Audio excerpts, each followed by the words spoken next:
Bucks County, Pennsylvania has been in the news a lot recently.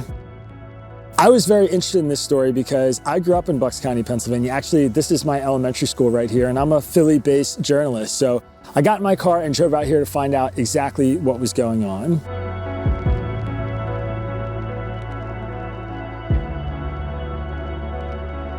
Last week, Bucks County was thrust into the national spotlight after some voters were turned away prematurely at a polling place in Doylestown. And all across the county, voters were supposed to be able to vote until 5 p.m. last week, but around 2:30 p.m., some voters started to get turned away. Last week, the Department of State asked counties to plan to ensure every registered voter who is in line by 5 p.m. today is provided with the opportunity to apply for and submit a mail ballot application. Trump's campaign and some Republicans sued, and they were able to get a judge to actually extend early voting at this specific polling place in Doylestown. You might be wondering, why is Bucks County so important? Well, this county is very unique in that the electorate has a lot of educational diversity and a lot of economic diversity, which in today's political paradigm means there is a lot of political diversity. Take one drive through Bucks County, Pennsylvania, and you'll see the sign wars are in full effect. Harris wall signs, Trump van signs, basically everywhere you look,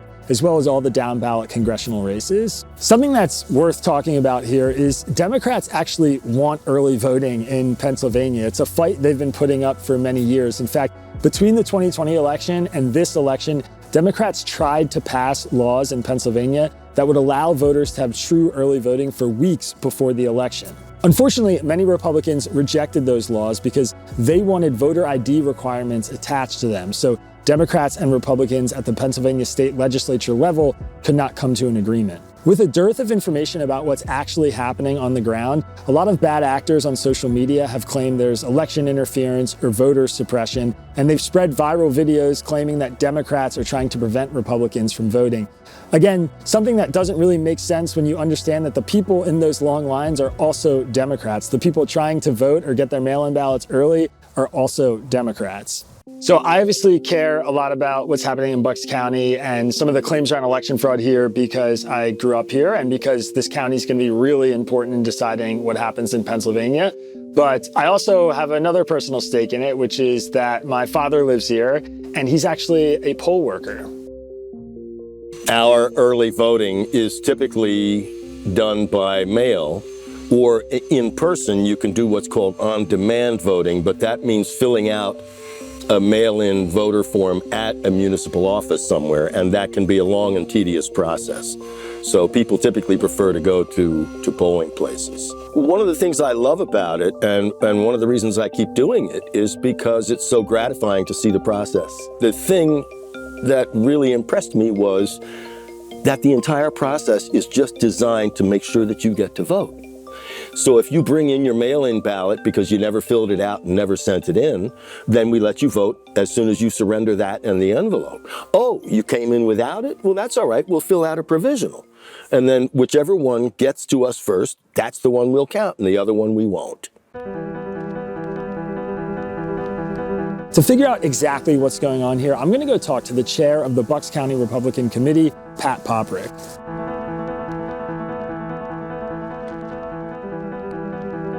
Look at this. I swear to God, people find this stuff. It's an elephant foot. It's comical. The tables.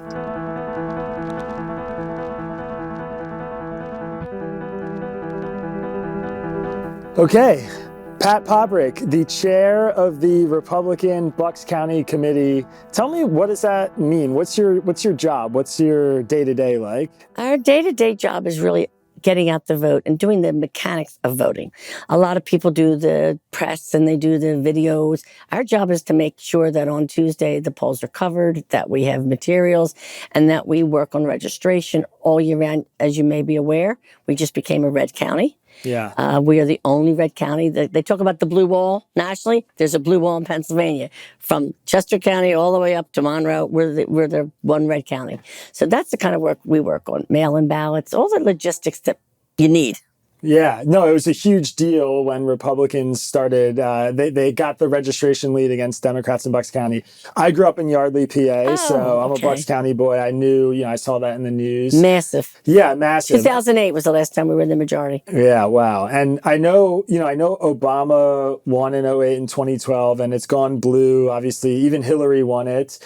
Tell me about what your sense is on the ground in Bucks this year and what you're feeling about this election right now. Well, because there's been so many changes of party, number one, we were almost down, I think it was 7-some thousand in 2016.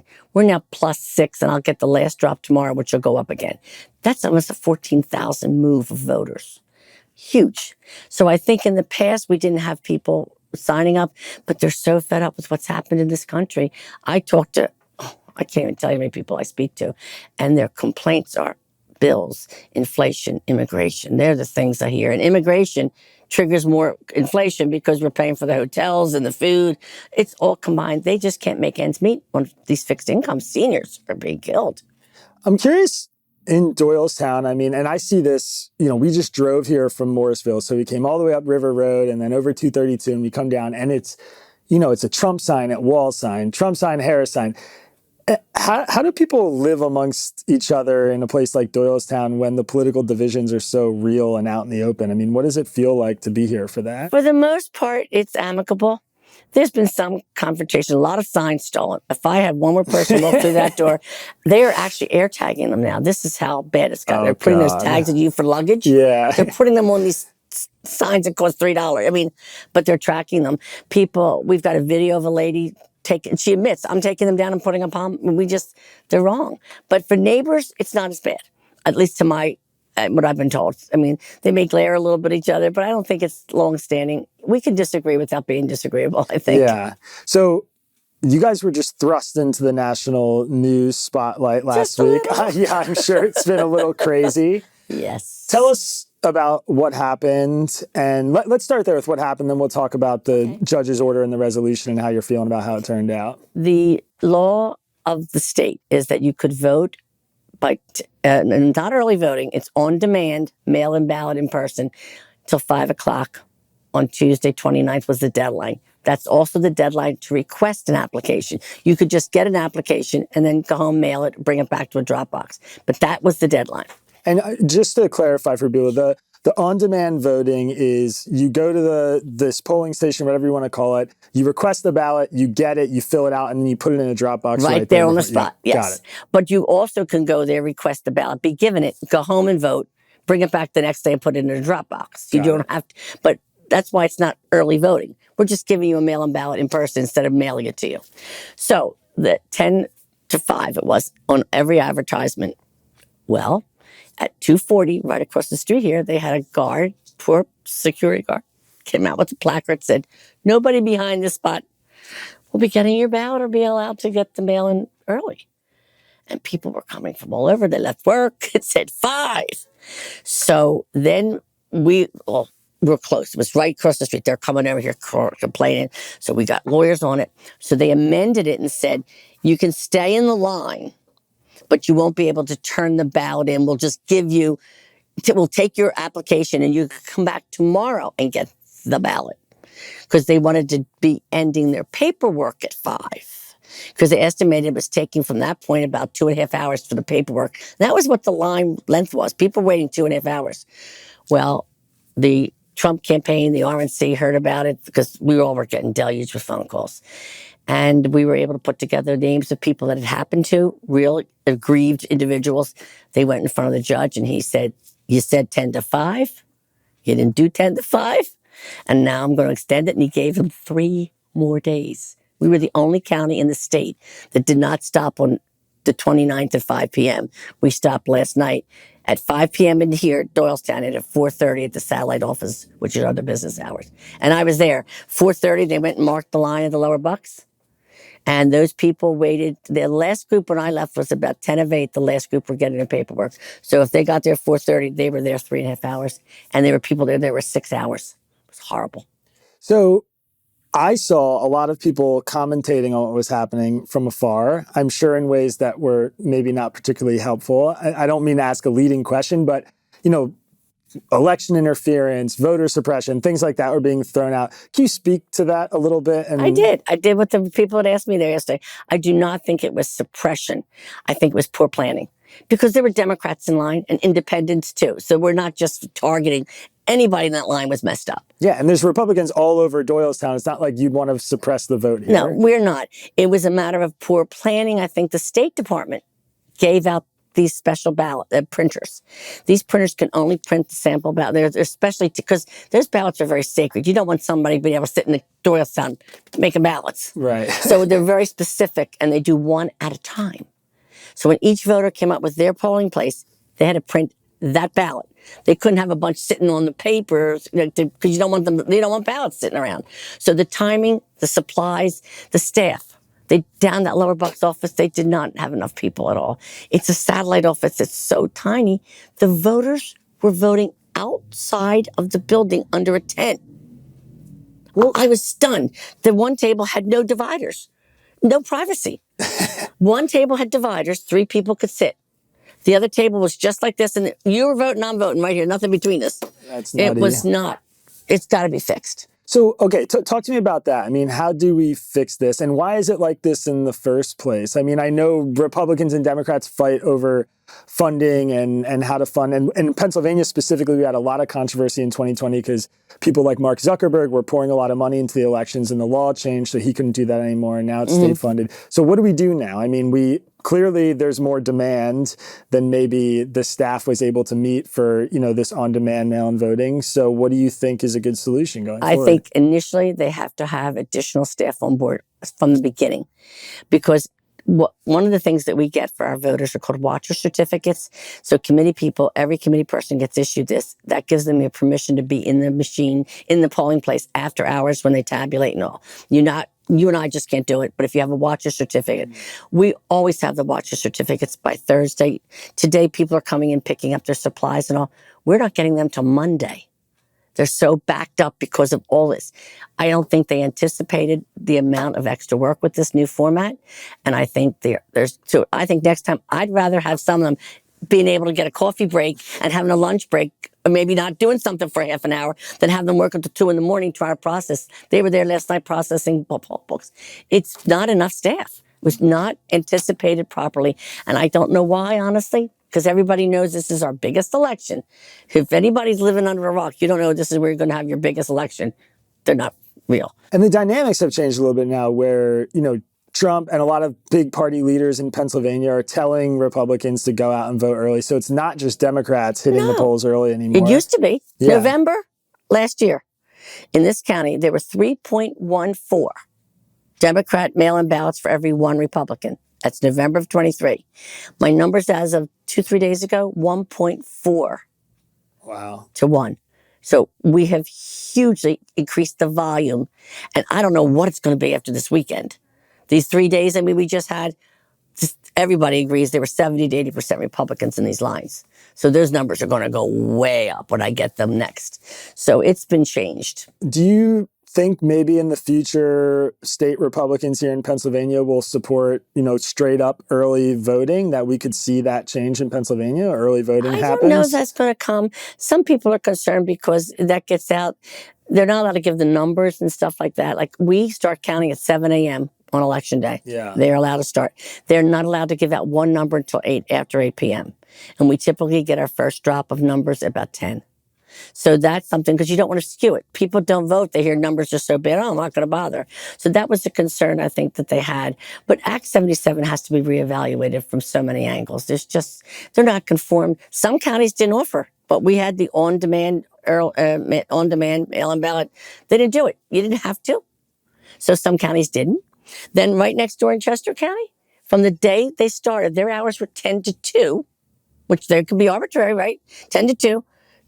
And if you were in line at 2 o'clock, you got to stay. Monco's hours were 8:30 to 8 p.m. There was no consistency. So people were like, you're 10 to... It was just not uniform because it was allowed to the local board of elections, which is great, but it was too confusing. People were calling for Monco. No, not here. Monco's 8. We're not 8.